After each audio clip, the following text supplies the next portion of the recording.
are back and we have cones. Cones are magical things because they're ice cream cones, and there are other things that are cones too, but I can't think of any of them right now. So let's just go ahead. We've got our formula sheet picture here. We've got all of our labeling here, which helps you a lot. Then you've got your volume formula and your surface area formula. Now, when you look at this picture, if you see right at the bottom, from the center of that circle, which is the base, to the edge is your radius. Then from the center of that circle to which makes a 90-degree angle all the way up to the tippy top is your height. And then we have the new piece, the slant height, which is from the tippy top corner down the edge. It slides down the edge of that cone to the bottom, and that is your slant height. That is L. So that's going to be what's important with this, is just naming the correct parts appropriately. Okay, so let's look at this next page. It says find the surface area and volume of the cone. Round your answers to the nearest tenth. So we're going to find surface area and volume. We're going to be using Desmos, putting those formulas in just like we have before. But first, let's label our picture, which is so important. So I'm going to look down here at the bottom from the center to the edge. This is, of course, my radius. Always be careful, because if they give you a diameter all the way across, you have to cut it in half. But if it's already starting from the middle out, then it's your radius. You don't have to do any extra steps. This right here is a 90-degree angle, and from the center up to the tippy top is your height. Okay? And then this edge from the tippy top sliding down the edge is your slant height, or L. All right, so we've put our formulas in Desmos. If you'll notice, we put the volume formula first, 1/3 pi r squared h. Then we went ahead and we put in the surface area formula, but you have to be careful that you know which is which. So pi r squared plus pi r L. So we're going to go ahead and put in our values for our variables. Radius is 5. Height is 12. And our slant height is 13.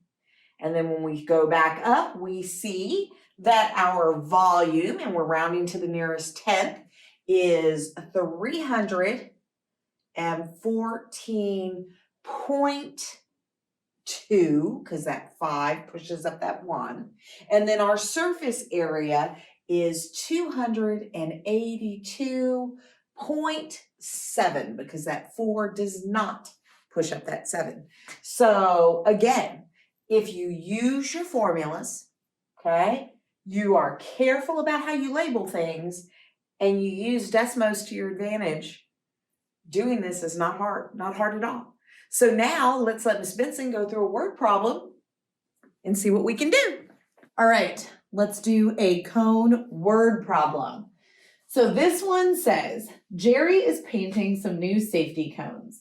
The cones have a slant height of 30 inches and a diameter of 14 inches. If he paints the outside and the bottom, how much paint will he need? All right. So first, let's go through and let's pick out our numbers. This is math class, so numbers are usually important. All right, and it says right here that we have a slant height of 30. Well, that's pretty straightforward. That means that our L is going to be 30. And then it says we have a diameter of 14. But if you check both of these formulas, I don't need the diameter. I need the radius. So dig back into your brain.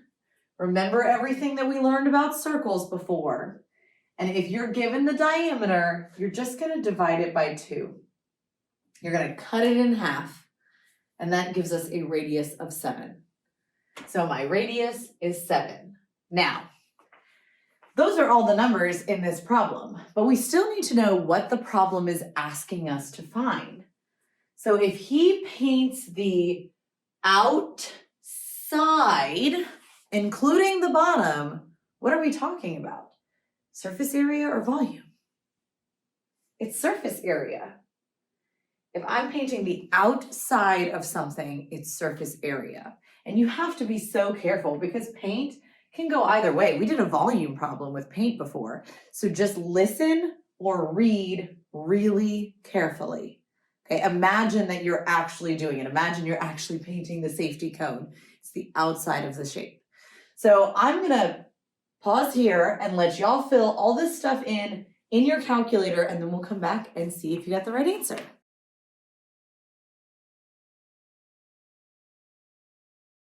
All right, here we go. So I have my surface area formula. I put in my radius and my slant height. You can put them in either way, it doesn't matter. Just make sure R is 7 and L is 30. And this is the answer you get. 813.7 inches squared. And that's the end of cones. They're not really harder than anything you've learned before. Pretty much the same thing. Find out some letters, put it in the calculator, you're good to go. Okay, next time we see you, we're doing something totally brand spanking new. We're gonna do pyramids.